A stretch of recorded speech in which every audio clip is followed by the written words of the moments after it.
Siyempre lang yan sa kuha active leader sa simbahan o sa mga community. Sila lang ito.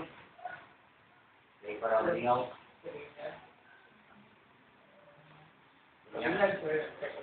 Ayaw. Sure. Kaya siya, kaya lang po nagtugol siya mismo sa tapos ng Kristo. Ano man, kay siya mismo nangakalaan niya. Kung may pulutan niya itong bali ng PYA, para sa kung pulutan niya, mission na kasama yung mga balita sa uban ikaw. Lagi niya sa mga youth. Kaya isa may makaluwas sa mga youth, hindi mga youth naman po. So, gihin mo sa simbahan na natin ka ng pagtukod ng mga youth leadership sa simbahan dito para ang youth, magpasugod pa lang, wala na sila sa aming mission.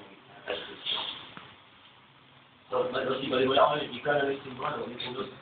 Dalan sa pare, hindi ko pulot. Tapos tulang sa mukha na siya, ikan mismo. Kanya mission, pag-ikan ng Kristo, ipasa sa mga tuwan na portol, doon na siya, tapos na lang yung tuwan na portol. So, paghatag niya na, kung wala ihatag si Kristo ang kanyang mission, kanya sa mga ibang sa tuwan. Wala siguro pa kawin ng portol ako. So, sa portol, nagsugod rin, ituluan ito ito ang about sa iyang pag-abot na service na pagpunta ng ikaw. Then, paabot sa 12 ka-apostles, ipasa sa uban.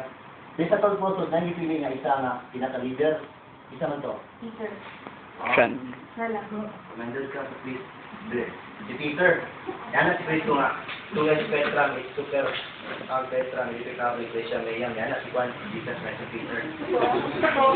Hi, ano po, hi. Recovery, Iglesia, may yan. Hi. You are Peter, and within, and through you, I will build my church.